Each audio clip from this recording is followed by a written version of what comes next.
Bonsoir à toutes et à tous. Bienvenue dans ce journal au sommaire. Conférence de presse des membres du gouvernement ce matin.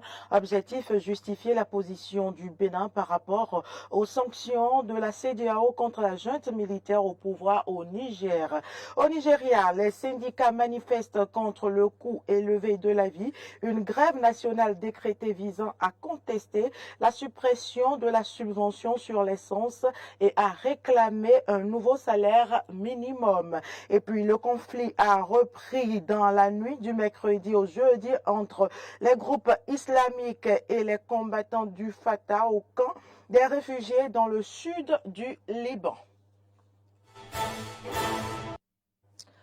Merci pour l'attention. Je l'annonçais dans les titres, le coup d'État mené au Niger qui a renversé le président élu Mohamed Bazoum le 26 juillet dernier est toujours au cœur de l'actualité nationale et internationale pour justifier la position du Bénin par rapport aux sanctions de la CEDEAO contre la junte militaire au pouvoir au Niger. Deux membres du gouvernement étaient face à la presse ce vendredi matin à la salle Fleuve Jaune du ministère des Affaires étrangères. Suivez ici le compte rendu de Clémence Tonocoin. Le ministre des Affaires étrangères et le porte-parole du gouvernement sont les deux membres du gouvernement qui se sont prêtés à l'exercice. Il était question pour ces émissaires du gouvernement d'expliquer les raisons qui sous-tendent la décision du Bénin de suivre les sanctions de la CEDEAO contre la junte militaire au pouvoir au Niger. Pour le ministre des Affaires étrangères, Olusegun Wadjadi Bakari, ce n'est pas un simple coup d'État, mais plutôt une prise d'otage inacceptable. On n'est pas dans un simple coup d'État, on est dans une prise d'otage. Et ça, c'est très important parce qu'on parle de la sécurité de nos élus. Et c'est important de tenir compte de cela. On n'a pas besoin que quelqu'un vienne nous le dire parce que nous voyons nous-mêmes à partir des chiffres ce que cette forme d'instabilité, cette forme de changement systématique pour simplement des convenances personnelles peut apporter comme insécurité en matière de développement dans la zone. Et c'est contre cela, je pense, que les chefs d'État de la CEDEAO ont décidé de prendre des mesures fortes. Le Bénin fait partie de la CEDEAO depuis la création et les décisions qui sont prises au niveau de la CEDEAO sont des décisions qui engagent également le Bénin. Je pense que notre position a été claire et sans équivoque en fait jusqu'à présent. Elle restera la même. Nous sommes et nous souscrivons entièrement aux actions diplomatiques qui sont en cours et qui restent la solution privilégiée par tous pour l'instant. Mais si demain, pour quelque raison que ce soit, quelque action que ferait la CEDEAO, le Bénin s'inscrirait entièrement en fait, dans cette action en tant que membre de la CEDEAO. En plus de cette discipline de groupe que le Bénin observe, le porte-parole du gouvernement estime pour sa part que dans un système démocratique, il est important que chaque acteur sociopolitique reste dans son rôle. Tous les pays africains sont engagés de plus en plus dans les processus démocratiques. La démocratie, comme n'importe quel autre système, peut avoir ses imperfections. Il peut y avoir des frictions par moment, mais chaque acteur sociopolitique doit savoir rester dans son camp et faire ce qui relève de sa responsabilité. La responsabilité des élus, c'est d'administrer les États, c'est d'appliquer des programmes de gouvernance qui améliorent les conditions de vie des populations. La responsabilité des militaires, c'est de défendre l'intégrité du territoire national, c'est d'assurer la sécurité des pays. Et je suis convaincu que même les militaires eux-mêmes, ils savent que ça n'est pas la solution de faire des coups d'État intempestifs, de renverser des régimes légitimes pour s'installer à la place où les difficultés peuvent exister, comme dans la vie de tous les jours, pour les États comme pour les individus. Il nous appartient, il appartient aux dirigeants d'exécuter le programme et les autres acteurs, chacun dans sa sphère d'action, apporte sa contribution qui, in fine, permet de réaliser les objectifs des politiques élus et légitimes. Le ministre des Affaires étrangères rassure tout de même que les discussions avec la junte militaire sont en cours pour une sortie de crise pacifique.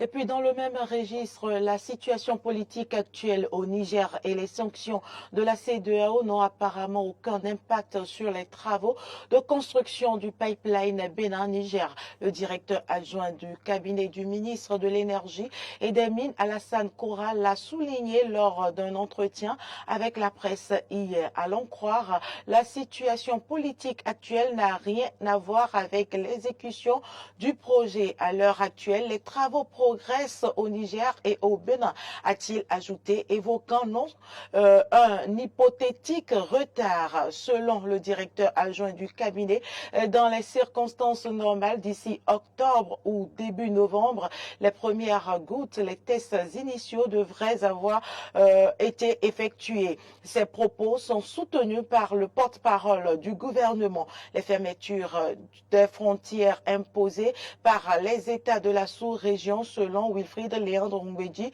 rapporté par Zone Bourse, n'aurait pas d'impact sur les travaux de construction de l'oléoduc.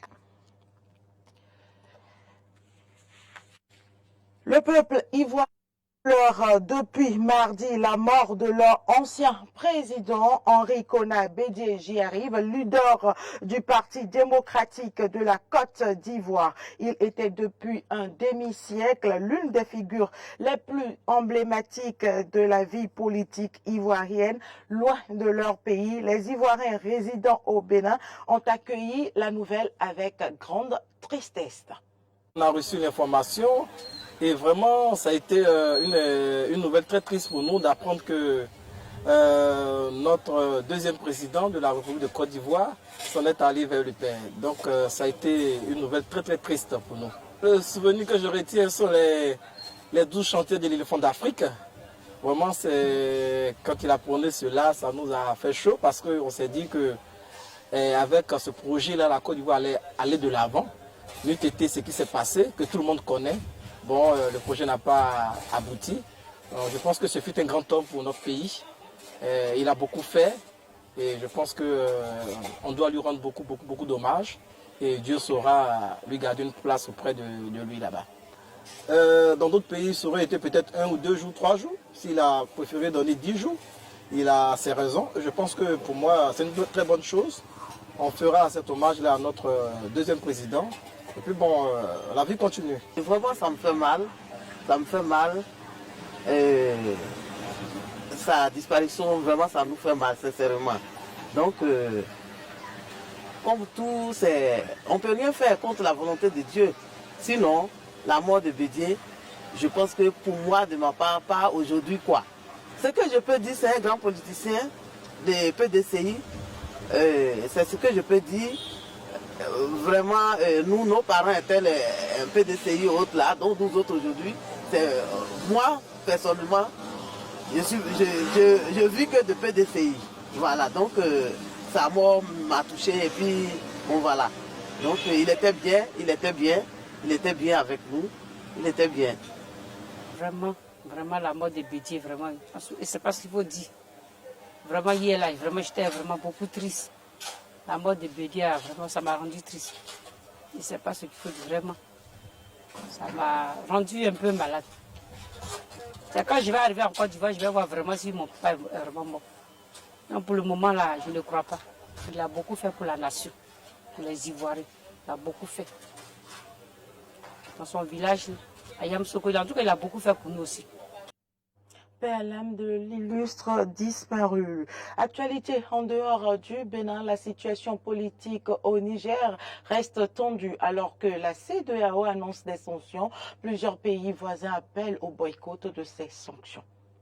Août est une date importante pour le peuple nigérien car ce jour-là, en 1960, que le pays a obtenu son indépendance de la France. Ainsi, aujourd'hui, alors que l'influence française est redevenue un sujet sensible pour les citoyens, des centaines de partisans du coup d'État sont descendus dans les rues de la capitale et d'autres villes pour protester contre l'intervention étrangère imminente, ainsi que pour rendre une nouvelle fois hommage à leurs alliés, parmi lesquels la Russie occupe une place importante. Bon, je pense que les Occidentaux, nous ne doivent pas les écouter, parce qu'ils ne vivent pas les mêmes réalités que nous vivons ici. Ici, au Burkina, au Niger, au Mali, le terrorisme nous est en train de nous tuer ici pendant des années. Ils ont des moyens là-bas. mais ils ne nous viennent pas en aide. Depuis plusieurs années, nous avons remarqué que la présence de l'Occident n'a fait qu'empirer la situation de l'Afrique. Voilà, au fait, les peuples africains souffrent depuis longtemps de certaines crises, notamment l'insécurité qui vient de s'ajouter sur nous. Dans quel contexte maintenant ils ont institué la ZENT? Maintenant pour eux, comme je le dis, la démocratie nous a été imposée. Donc pour eux, la démocratie, c'est leur idéologie maintenant pour dominer l'Afrique. Maintenant, tous ceux qui ne vont pas passer par la démocratie pour venir au pouvoir seront considérés comme des jeunes. Du moment où ça ne les arrange pas.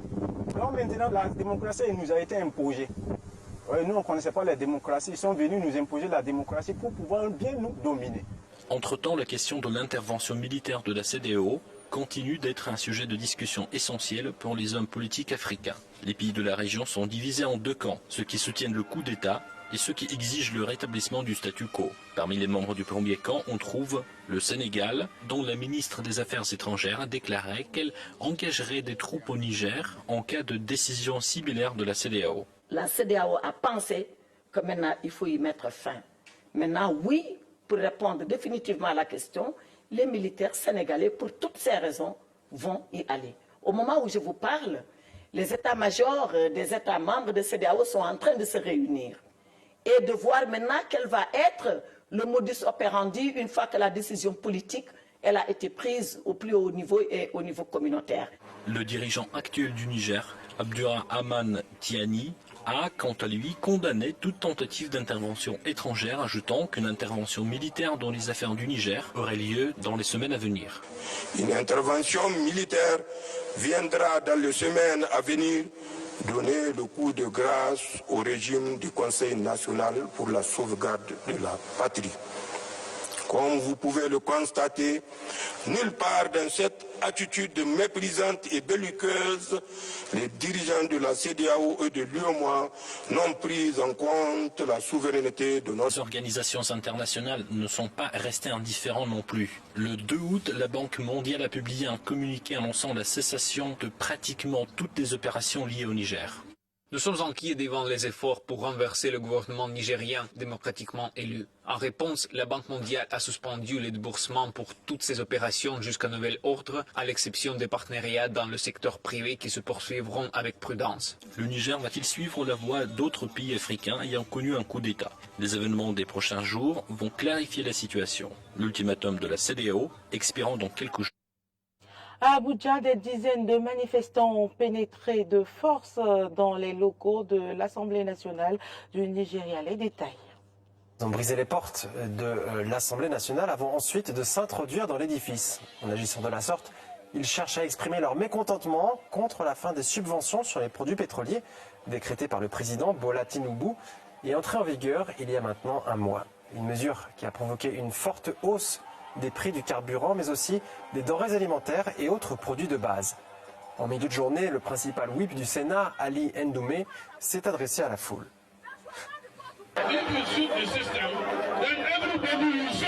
Si vous tirez sur le système, alors tout le monde souffrira. Et vous souffrirez aussi, parce que si vous ne m'avez pas, alors vous n'allez pas bien. Si votre voisin a faim et que vous allez bien, vous n'allez pas bien. Ainsi, Monsieur le Président, revenez sur cela et donnez une chance au Sénat. Et alors, si nous échouons, vous pourriez bien sûr revenir à votre position. Je vous exhorte au nom de Dieu, cela devrait servir d'avertissement à la présidence, à l'Assemblée nationale, à tous. Et si nos efforts n'aboutissent à rien de tangible, alors vous pouvez passer à l'action. Le Nigeria a introduit des subventions aux produits pétroliers dans les années 1970 pour protéger la population de la hausse des cours mondiaux du pétrole. Cette indemnité a ensuite été considérée comme un acquis. Selon la Commission européenne, cette subvention compte aujourd'hui au pays près de 800 millions d'euros par mois.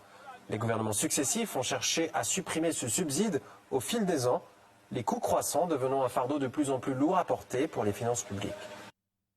Le conflit a repris dans la nuit du mercredi au jeudi entre les groupes islamiques et les combattants du Fatah au camp des réfugiés dans le sud du Liban. Je vous invite à suivre le reportage de nos confrères de RT. De combats intenses, les plus violents depuis le 29 juillet, a fait plus d'une dizaine de morts et une cinquantaine de blessés. Quelques balles perdues ont même touché un hôpital dans la ville voisine de Sidon. La situation reste critique depuis l'assassinat d'Abou Ashraf al-Marchoui, un général palestinien. Des milliers de personnes ont été contraintes de quitter leur domicile.